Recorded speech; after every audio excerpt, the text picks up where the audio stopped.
colgado en esa cruz. Jesús estaba siendo hecho pecado por causa nuestra.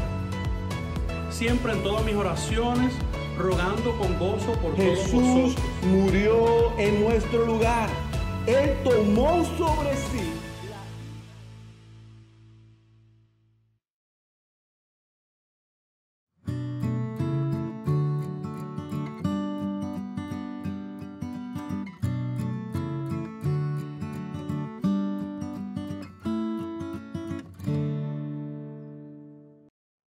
Hoy vamos a comenzar una serie por las próximas semanas, probablemente 7 a 8 semanas, en el libro de Apocalipsis. Y hemos titulado esta serie El mensaje a las 7 iglesias. Pero antes de entrar de lleno en el texto que nos corresponde hoy, yo tengo que compartirle a ustedes algo que mientras estaba preparando esta introducción de esta serie, meditaba. Una de las cosas que yo hago cuando estoy enseñando a plantadores, revitalizadores o futuros pastores de iglesia es preguntarles, y dicho sea de paso, al final de la clase, ya sea en el programa de residencia o en el seminario, es preguntarles y que me presenten un proyecto final de cómo lucirá la iglesia que ellos anhelan plantar, revitalizar o pastorear. ¿Cómo luce esa iglesia? ¿Cuál es la misión, la visión? ¿Cuál es lo que Dios ha puesto en tu corazón para que esa iglesia que Dios te ha llamado o tú aspiras a plantar, revitalizar, a pastorear, luzca?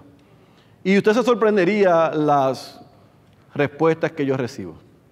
Hay algunos que son muy empresariales, otros muy pragmáticos y otros, los más espirituales, tienden a siempre decirme que ellos aspiran a iniciar, revitalizar o pastorear una iglesia bíblica, cristocéntrica y neotestamentaria, en ese orden.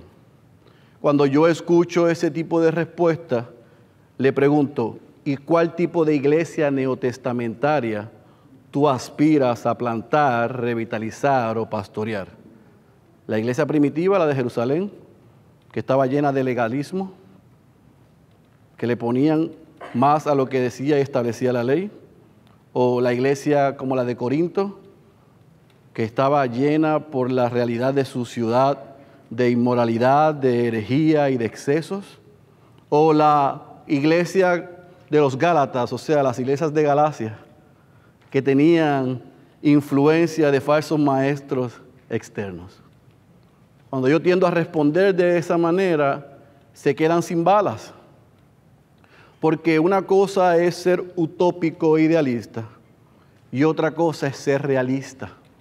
Toda iglesia, aun cuando se predique todo el consejo de Dios desde el púlpito, toda iglesia siempre va a enfrentar desafíos, amenazas y retos internos y desafíos y amenazas y retos externos. Toda iglesia, de una manera u otra, va a enfrentar problemas, retos, desafíos, amenazas, contratiempos. Los que son internos y los que son externos, unos son malos y pecaminosos y pueden llevar a la iglesia a la destrucción, y otros son necesarios y buenos, aunque dolorosos, que ayudan a la iglesia a crecer y a madurar espiritualmente.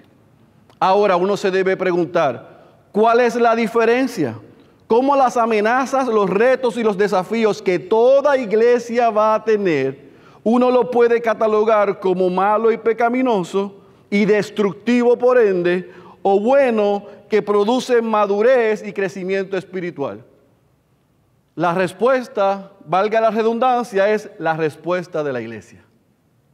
La respuesta de los creyentes ante las amenazas, los desafíos, los retos y los problemas que se va a enfrentar de manera interna, o sea, de dentro de la iglesia, o de manera externa, fuera de la iglesia.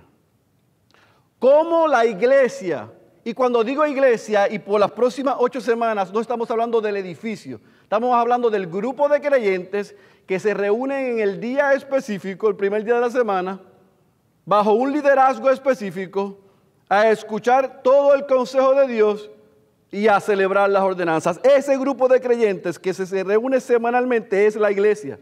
La respuesta de ese grupo de creyentes a las amenazas es lo que va a determinar si esas amenazas la destruyen o si esas amenazas lo hacen maduro y más fuerte espiritualmente. ¿Cómo entonces respondemos? Siguiendo lo que Dios ha establecido en su palabra, siguiendo las instrucciones que Dios ha establecido en su palabra, obedeciéndolas y con la ayuda de su Santo Espíritu en nosotros y del modelo que Cristo nos dejó, nosotros vamos a poder superar ese tipo de retos y desafíos que nos vamos a encontrar. Así que por las próximas 8 semanas, en Apocalipsis capítulo 1, que hoy va a ser la introducción, pero específicamente vamos a habitar en el capítulo 2 y capítulo 3, vamos a ver 7 grupos de creyentes en diferentes contextos, en diferentes realidades, con diferentes situaciones, ante diferentes amenazas.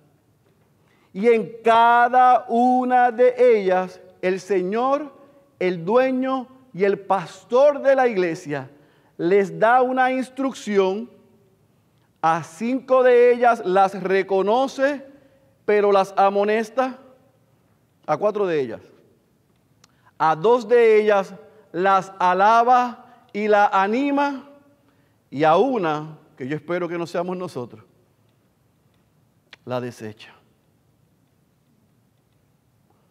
Así que cuando nos acerquemos semana tras semana con la ayuda de los pastores a cada una de esas iglesias, no haga así. Leamos el texto y pidámosles al Espíritu Santo que nos muestre a través de la palabra si somos como esas iglesias, si somos como ese grupo de creyentes. Y que la respuesta de nosotros no sea defensiva, sino que permitamos que seamos desafiados por la palabra, corregidos, amonestados y que salgamos con la esperanza que el Señor, dueño y pastor de la iglesia, que nos advierte, nos amonesta y nos corrige, siempre da una respuesta y una salida. Amén. Vaya a su Biblia a Apocalipsis capítulo 1. Apocalipsis capítulo 1.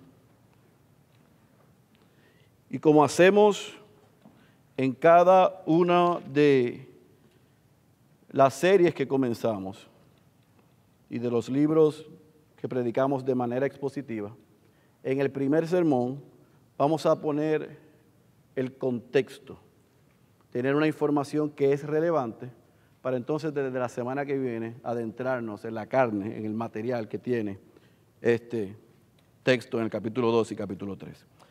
Apocalipsis capítulo 1, vamos a leer todo el capítulo del versículo 1 al versículo 20, como estén ahí me dicen amén. Dice la santa, poderosa palabra de nuestro Señor. Vamos a leer, oramos para pedir la asistencia del Espíritu y entonces desempacamos estos textos. La revelación de Jesucristo que Dios le dio para mostrar a sus siervos las cosas que deben suceder pronto, y la dio a conocer enviándola por medio de su ángel a su siervo Juan, el cual dio testimonio de la palabra de Dios y del testimonio de Jesucristo y de todo lo que vio. Bienaventurado, subraya esa expresión, el que, subraye, lee, y los que, subraye, oyen las palabras de la profecía y subraye, guardan las cosas que están escritas en ella, porque el tiempo está cerca. Juan, a las 7 iglesias que están en Asia, gracia a vosotros y paz de aquel que es y que era y que ha de venir, y de los 7 espíritus que están delante de su trono, y de Jesucristo, el testigo fiel, el primogénito de los muertos y el soberano de los reyes de la tierra, al que nos ama y nos libertó de nuestros pecados con su sangre, e hizo de nosotros un reino y sacerdotes para Dios, para su Dios y Padre. A Él sea la gloria y el dominio por los siglos de los siglos. Amén.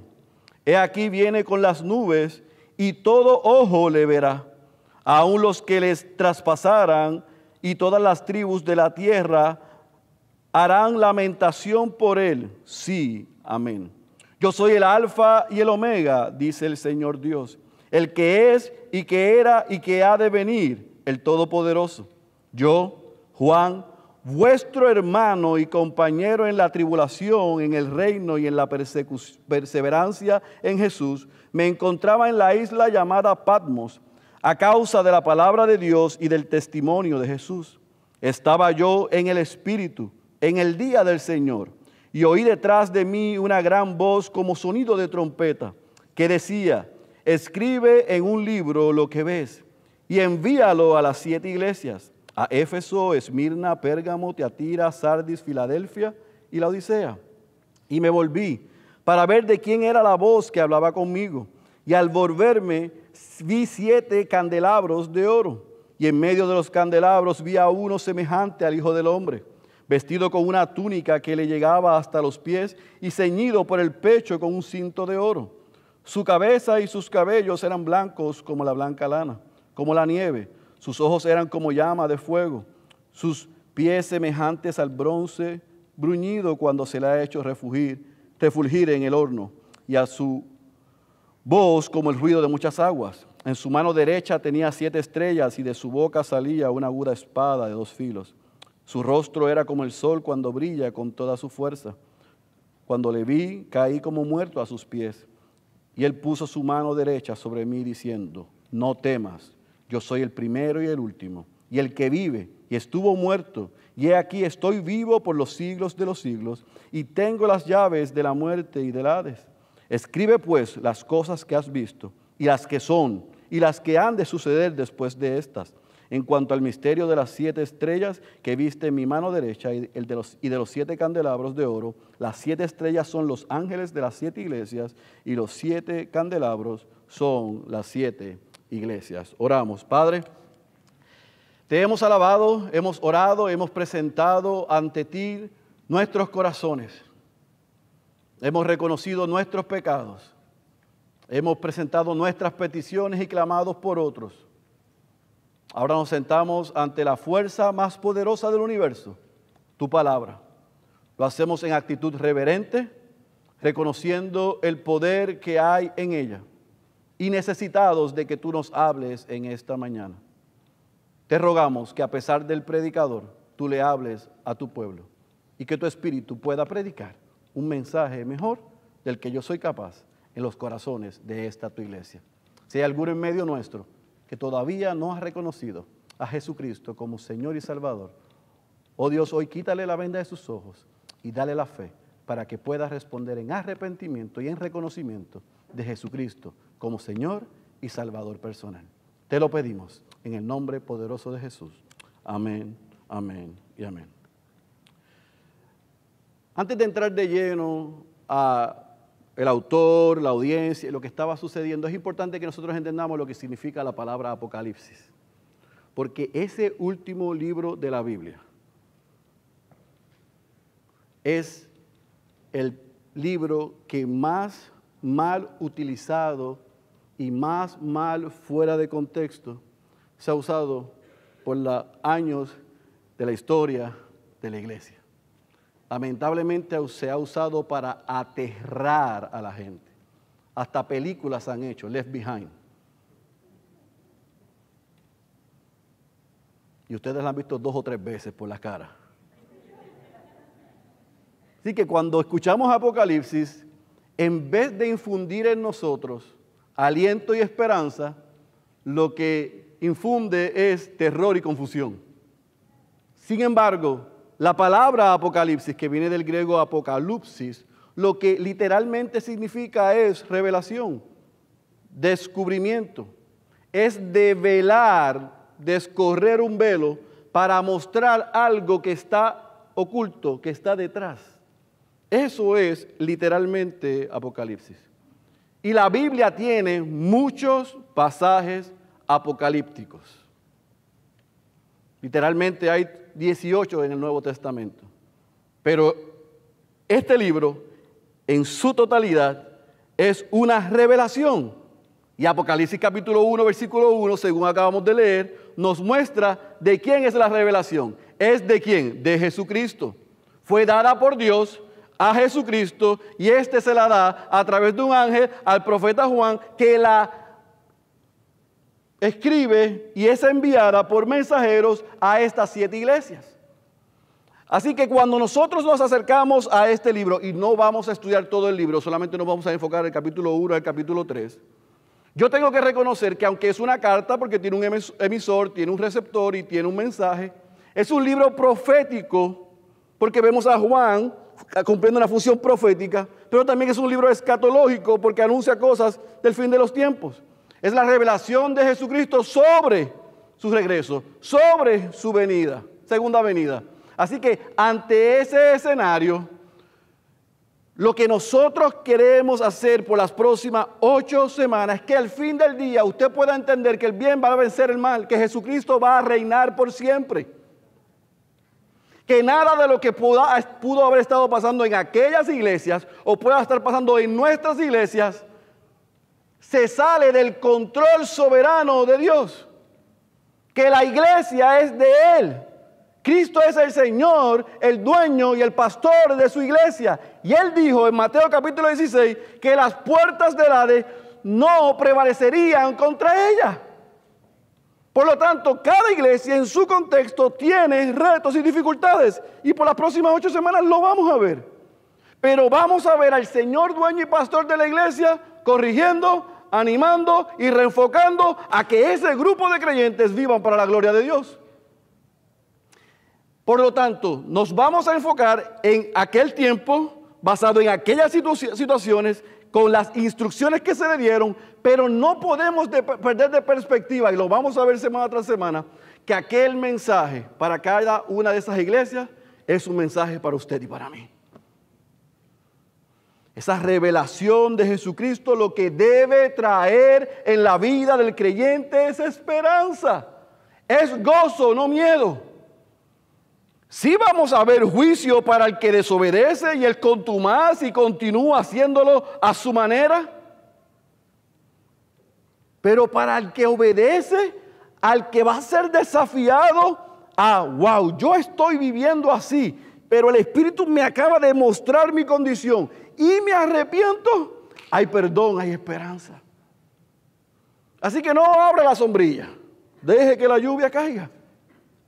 Y permitamos que la palabra produzca el fruto para el que va a ser enviada semana tras semana. ¿Por qué? Porque Apocalipsis y lo que vamos a estudiar es esperanza y gozo para usted y para mí, aún cuando vamos a ser retados y vamos a estar un poco incómodos. Dicho eso entonces, este libro de Apocalipsis tiene un autor y él se presenta en 4 ocasiones.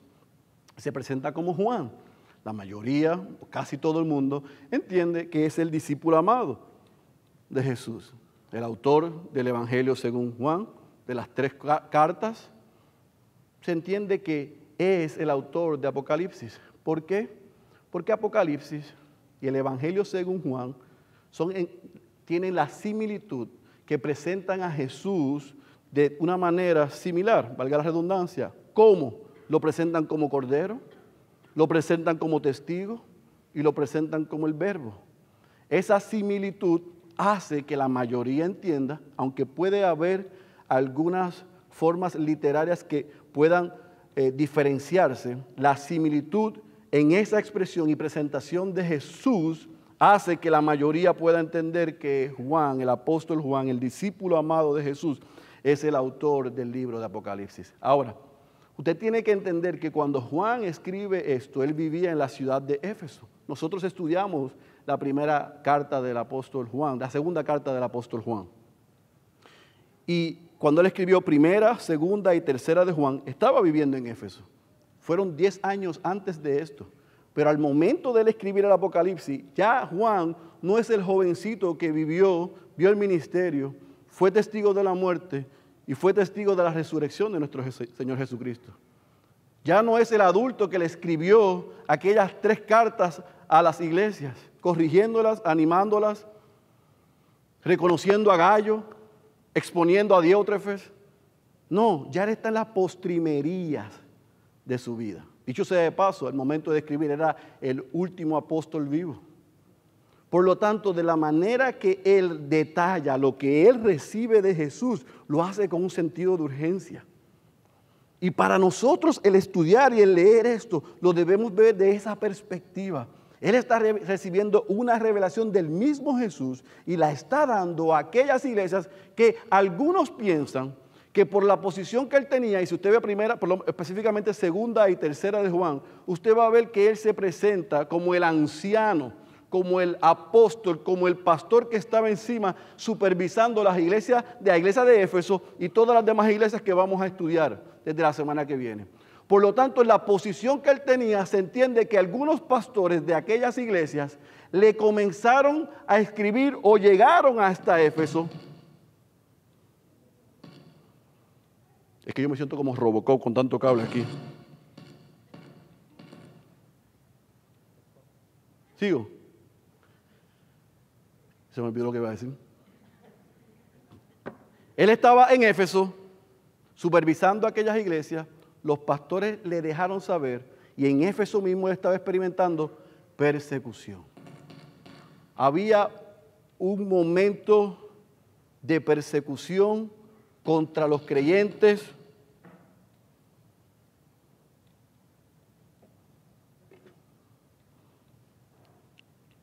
Escucha ahora. Había un momento de persecución contra los creyentes, no solamente en Éfeso, sino en aquellas ciudades, que estaba poniendo a prueba a cada uno de los cristianos. Estaban viviendo bajo opresión,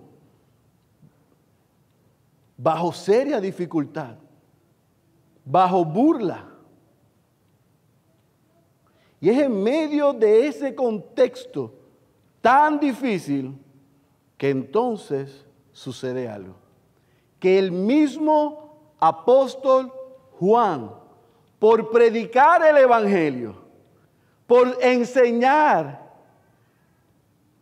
por cuidar de la iglesia, es arrestado por los romanos y desterrado a la isla de Patmos, que aquella isla era como el Alcatraz. Y desde la isla de Patmos, aproximadamente entre el año 92 y 96, un domingo en la mañana, un día del Señor, él tiene una revelación de nuestro mismo Señor Jesucristo, donde le dice que anote todo lo que él le va a mostrar. Y así no solamente suceden las cosas, sino que en el relato en Apocalipsis capítulo 1, versículo 9 al 19, él no solamente narra que lo que él escuchó y va a decir desde el capítulo 2, sino que describe lo que vio y cómo vio al Señor Jesucristo. Así que la experiencia del apóstol Juan no solamente fue ser transportado y ver en esa visión lo que él va a anotar, sino que tiene una experiencia con el Cristo resucitado y glorificado. Pero no se queda ahí, sino que lo que él recibe, Cristo mismo le da instrucciones de a quién le va a escribir. Y le dice, lo que vas a escuchar, lo que vas a ver, lo vas a anotar, lo vas a escribir y lo vas a enviar a las iglesias en Éfeso, Esmirna, Pérgamo, Tiatira, Sardis, Filadelfia y la Odisea. Es importante que usted entienda que la iglesia de Éfeso se puede considerar o es considerada como la iglesia madre de las otras iglesias. Y esa región que era conocida como el Asia Menor, para que usted se pueda ubicar, y ya mismo lo vamos a ver, es lo que se conoce hoy como Turquía. Y en medio de lo que Juan recibe de Jesús, lo que él ve y lo que es enviado, está contextualizado a la situación de cada una de esas iglesias. Todos estaban recibiendo algún tipo de persecución. ¿Puedes poner el mapa, Yaneli? Él estaba en la isla de Patmos. Allí tiene la revelación de parte de Jesucristo. Ve, anota y envía a cada una de esas iglesias. Y es interesante porque cada iglesia era diferente. Cada iglesia tenía sus propios retos y sus propios desafíos. Cada iglesia estaba sufriendo diferentes amenazas. Pero a cada una de ellas, Cristo tiene un mensaje que darle. Y yo quiero que nos transportemos al 2021 y en cada una de esas iglesias, o de esas cartas, o de esos mensajes, nosotros podamos decir qué Dios tiene que decirnos, qué Cristo nos enseña a la iglesia bautista Ciudad de Dios, según le enseñó a la iglesia en Éfeso. ¿Qué Dios y Cristo nos quiere enseñar a través de lo que le enseñó a Esmirna, a Pérgamo, a Tiatira y a cada una de esas iglesias? Ese es el objetivo de esta serie. ¿Por qué? Porque en medio de la dificultad, de la amenaza y de la persecución, muchos de esos cristianos claudicaron, cedieron, permitieron que las amenazas internas gobernaran o permitieron que las amenazas externas llegaran y tomaran control de la iglesia. Pero aún en medio de esos 7 grupos de creyentes, vamos a ver a 2 grupos de creyentes que se mantuvieron fieles. Y a uno la promesa es que el sufrimiento no se iba a acabar rápido. Y les animó a perseverar hasta el fin. Y al otro, en medio de los desafíos y dificultades, le alaba porque no negó su nombre. Recuerde, en cada una de esas ciudades, a lo que se llama iglesia no era el edificio, era un grupo de creyentes. Creyentes se mantuvieron firmes en la persecución y creyentes claudicaron en la dificultad. ¿Qué clase de creyente eres tú y qué clase de creyente soy yo? Esa es la pregunta. ¿Cómo ante la realidad que estamos enfrentando o que podemos enfrentar, cómo vamos a reaccionar? Esa es la pregunta que nosotros nos vamos a encontrar. Como siempre hacemos, queremos ver a Cristo en el libro que estamos estudiando. La cristología del libro. Bueno, Apocalipsis de principio a fin se trata de Jesucristo. Es la revelación de Jesucristo. Comienza con Jesucristo y termina con Jesucristo. Nos muestra el Cristo resucitado y a este glorificado y nos señala a Él mismo. Se señala a sí mismo. Juan lo describe como el Alfa y el Omega, el Todopoderoso, el Hijo de Dios, el Santo, el verdadero, el Señor, el Rey de Reyes, el Señor de Señores, el León de la tribu de Judá, el Cordero que está en el trono. Nosotros al leer Apocalipsis podemos sin temor ver y reconocer que Jesucristo es Dios, que Él tiene la autoridad sobre su iglesia, sobre tu vida, sobre mi vida. Así que, ¿qué beneficios y enseñanzas nosotros le podemos y le vamos a sacar a esta serie? ¿Por qué estudiar esto? Bueno, nosotros como iglesia estamos en un momento histórico. Llevamos 2 años desde que fue fundada esta iglesia. Y en 2 años el Señor ha hecho cosas que solamente Él puede hacer. Y nos estamos preparando para movernos de aquí. Y la iglesia la compone usted y la compongo yo. Y la iglesia debe estar unida detrás del Señor, el dueño y el pastor de ella. Por lo tanto, cuando nosotros nos acercamos a estudiar estas iglesias, debemos entender que en el año 60 después de Cristo, cada una de esas 7 iglesias eran iglesias saludables e iglesias fuertes. Pero cuando la persecución y la dificultad vino, algunas claudicaron, algunas se desviaron, otras permitieron los excesos y la historia muestra que muchas de ellas terminaron destruidas. Nuestra responsabilidad como pastores, acercarnos a estos textos, es que usted y yo podamos aprender y a identificar las amenazas internas y las amenazas externas que le pongamos el cascabel al gato, con nombre y apellido. Toda cosa que puede dañar a la iglesia, la tenemos que aprender a ver, la tenemos que señalar y no la podemos permitir. La responsabilidad de la Iglesia Bautista Ciudad de Dios no es solo de los pastores.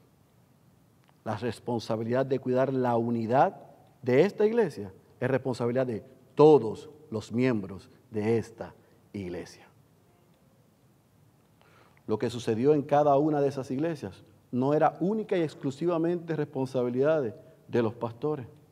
Era responsabilidad de cada creyente que era miembro de esa iglesia.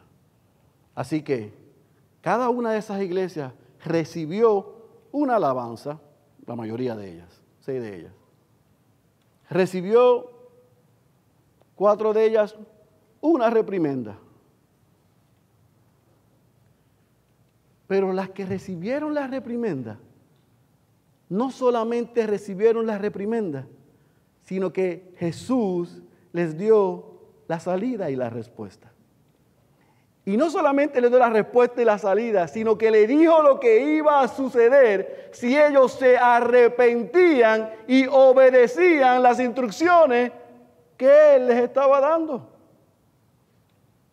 Usted y yo, a través del viaje que vamos a hacer en estas 7 iglesias, vamos a ver que sin importar lo que está pasando hoy, si la iglesia de hoy tiene retos, si hoy la iglesia tiene desafíos, si nosotros tenemos un mundo que es más hostil, y aún aquí donde se piensa que hay total libertad religiosa, ya estamos viendo cómo eso está siendo amenazado. No vivimos como viven otros creyentes en otras partes del mundo, que sufren a diario persecución y dificultad para poder reunirse. Pero ya viene por ahí para nosotros.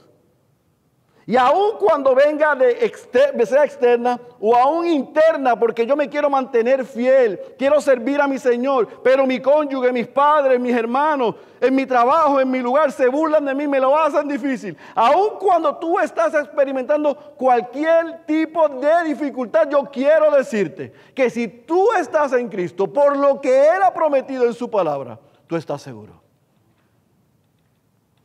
Tú estás segura. Y el mal no va a vencer. El dragón será eliminado.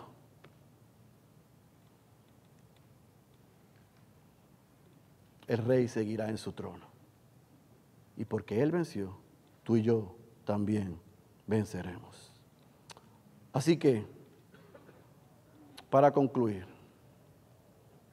Cristo le da un mensaje a cada iglesia en el Apocalipsis y nos da un mensaje a usted y a mí en el hoy. El propósito de esta serie es que usted y yo podamos semana tras semana, mientras somos desafiados por la palabra, a revisar nuestra relación con Dios. Desde la semana que viene vamos a comenzar a ser desafiados a reconocer si hemos perdido nuestro primer amor. Si hay algo que está por encima de mi relación con Dios. Mi trabajo, mis hobbies, otra cosa. Si hago para Dios, pero no estoy en Él. Así que vamos a ser desafiados a revisar si hemos perdido nuestro primer amor. Veremos y entenderemos y escucharemos, leeremos que el creyente que es fiel muchas veces va a recibir persecución. Y cuando usted clama en el aquí, en el ahora, Señor, quita esta persecución, va a aprender que a algunos Jesús le dice, continúa, lo estás haciendo bien, pero no te voy a quitar la persecución y la dificultad. Otros vamos a ser desafiados y retados y tenemos que reconocer que hay pecado en nosotros y vamos a tener que arrepentirnos. Otros vamos a tener que ser confrontados con la verdad, que nos alimentamos aquí y lamentablemente con otras fuentes externas que no son sanas y no predican el Evangelio. Y estamos escuchando a maestros que no son de Dios. Otros, y desde aquí se ve todo, van a tener que despertar porque se han quedado dormidos. Física y espiritualmente. Otros vamos a ser retados a redoblar la marcha y a perseverar en medio de la dificultad. Y otros vamos a ser desafiados a ubicarnos, porque ni somos fríos ni somos calientes. Y a esos Cristo los repulsa. En síntesis, iglesia, esto es una serie que otra vez nos va a desafiar a pasar revista a nuestra relación con Dios. Cada vez que nos acercamos a una de estas iglesias, hagámoslo y vengamos cada domingo con la actitud de: Señor, ¿qué tú quieres enseñarme? Yo quiero que tu Espíritu a través de tu palabra me muestre qué áreas de mi vida yo tengo que arrepentirme, darle la espalda, corregir. Y si lo estoy haciendo bien, pero estoy desanimado por la dificultad que estoy pasando, yo ruego al Señor que a través de esta serie usted y yo recibamos el aliento y la esperanza que hay en estos 2 capítulos. La clave está, y el Señor ha sido consistente desde enero a esta iglesia, con las mismas palabras. Vaya al versículo 3 ahí en el capítulo 1. Bienaventurado el que lee y los que oyen las palabras de la profecía y guardan las cosas que están escritas en ella, porque el tiempo está cerca. Iglesia, no importa lo que está sucediendo en medio nuestro, Cristo nos llama bienaventurados, dichosos y bendecidos si usted lo que lee, escucha, lo guarda, lo hace, lo pone en práctica, sin importar lo que esté sucediendo, porque Él reina y Él gobierna y usted y yo le pertenecemos y estamos en Él, estamos seguros. Y cuando nosotros entendemos eso y obedecemos su palabra y la ponemos en práctica, Cristo por tercera ocasión, Sermón del Monte, Epístola de Santiago y ahora el mensaje a las 7 iglesias, nos dice: bienaventurados, Iglesia Bautista, Ciudad de Dios, dichosos y bendecidos son cuando lo que oyen, lo leen, lo ponen en práctica. Entonces, a pesar de lo que está sucediendo, si hacemos lo que nos corresponde, por lo que Él ya hizo, usted y yo estamos seguros. ¿Por qué? No vamos a leer y a estudiar todo el libro de Apocalipsis, lo haremos más adelante. Pero yo quiero que te lleves esto y no está en pantalla. ¿Por qué nosotros podemos estar seguros que vamos a ser bienaventurados, bendecidos, dichosos si leemos, oímos y guardamos? O sea, ponemos en práctica lo que Él ha dicho. Número 1, capítulo 4 de Apocalipsis, porque nuestro Dios es soberano y está en su trono. Número 2, porque Jesús tiene toda la autoridad en el cielo y en la tierra, capítulo 5. Porque Jesús está ejecutando el plan eterno de Dios, capítulo 5. Porque Jesús restablecerá, reivindicará a su novia, capítulo 19. Porque Jesús ha prometido que aplastará a todos sus enemigos bajo sus pies, capítulo 20. Y como muy bien predicó el pastor Marcos unas semanas atrás, porque Jesús nos guiará a nuestra herencia eterna e incorruptible. Porque Jesús reina y nosotros estamos en Él. Usted y yo estamos seguros. Así que el reto al comenzar esta serie es a evaluarnos y rogarle a Dios que nos halle firmes, fieles, humildes. Si hemos fallado, si hemos pecado y a través de la palabra el Espíritu nos muestra nuestro pecado, corramos a los pies de Cristo. Arrepintámonos y hagamos lo que nos corresponde, descansando que Él ya hizo y está haciendo lo que Él solo puede hacer. Si eres creyente, tú estás seguro. Si no eres creyente, hoy y a través de las próximas semanas, tú vas a ser desafiado, porque vas a ver a un Dios, sí, y a un Cristo, sí, que es justo, a un rey, a un señor y un dueño de su iglesia que está airado con el pecador todos los días, y cuando le desobedecemos y no nos arrepentimos, hay consecuencias. Pero ese mismo Dios que envió a su Hijo también es un Dios misericordioso. Y si tú reconoces tus pecados y te arrepientes, Él es fiel y justo para perdonarte, salvarte, añadirte con nosotros a su familia. Y sin importar lo que pueda estar sucediendo en tu vida o lo que pueda suceder, tú también estás seguro. Así que el llamado para uno o para otro es el mismo. Ríndete a los pies de Cristo.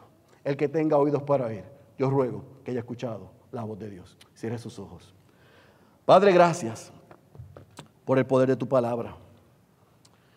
Yo espero que a través de esta corta introducción tú hayas creado apetito en nosotros por venir semana tras semana y comprometernos a no solamente leer, no solamente a oír, sino también a guardar, a poner en práctica lo que vamos a estar aprendiendo. Tú nos has desafiado como iglesia a tener una fe en acción. Y esa fe en acción solamente es posible por la obra de Cristo en favor nuestro, por el poder de tu Espíritu que mora en nosotros. Pero la parte que nos corresponde, que no podemos hacer solos, en dependencia a ti, te rogamos en esta tarde que a través de esta serie nosotros deseemos, anhelemos y te roguemos que nos ayudes a ponerla en práctica. La semana que viene nosotros vamos a ser desafiados a que pueda haber una excelente ortodoxia, un conocimiento de quién eres tú y hacer las cosas bien sin amor. Que si hay alguno en medio de nosotros así, que tu Espíritu nos rompa y podamos rendirnos a tus pies, pidiéndote perdón, porque hacemos las cosas bien, pero con la motivación incorrecta. Hay otros que en 2 semanas vamos a identificarnos, porque en medio de la opresión, la dificultad, la injusticia, hemos tratado de mantenernos fieles. Y te hemos clamado en el aquí, en el ahora, por favor, que esto termine. Y posiblemente en 2 semanas tú nos digas, lo estás haciendo bien, pero continúa y permanece fiel, porque todavía no voy a quitar lo que está sucediendo. Hay otros que en 3, 4, 5 semanas vamos a ser desafiados con lo que hemos permitido, lo que hemos oído, lo que ha entrado en nuestros corazones, tanto interna y externamente. Y vamos a ser reflejados en estas iglesias y en este grupo de creyentes, que en vez de poner defensa y excusa, nos podamos rendir y pedirte perdón. Hay otros que próximamente por la dificultad que están pasando. Hay temor, pero se han mantenido firmes. Y aun cuando se han quedado solos, no han negado tu nombre. Que sean, oh Señor, animados por tu palabra. Y hay otros, Dios, que a través de esta serie van a ser confrontados con la verdad de que ellos hacen lo que hacen creyendo que no te necesitan, que se debe a su gran capacidad, a su gran poder adquisitivo, a su gran inteligencia, a su gran poder de convocatoria, a su gran fortaleza. Oh Dios, que puedan ser retados y que podamos entender cómo tú ves a aquellos que pensamos así. Así que cada uno de los que estamos aquí, de los que llegarán, semana tras semana,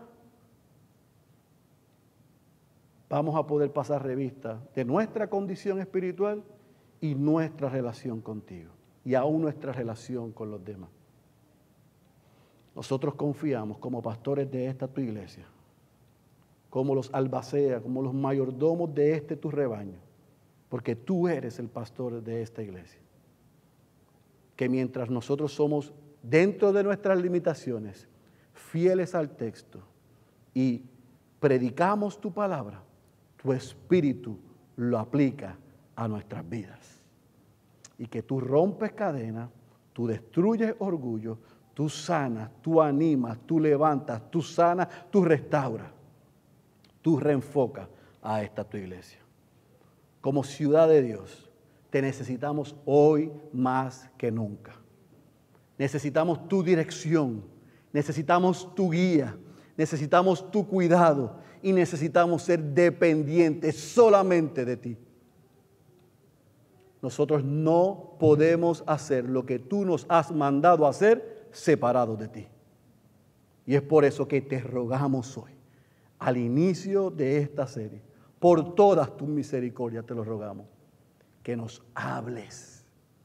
Tenemos gran necesidad de ti y de tu palabra. Te rogamos que nos hables y que nos transformes y que nos cambies y que continúes edificando tu iglesia. ¿Para qué?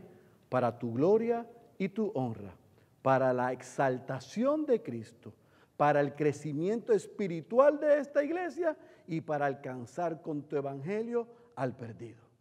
Esa es nuestra oración.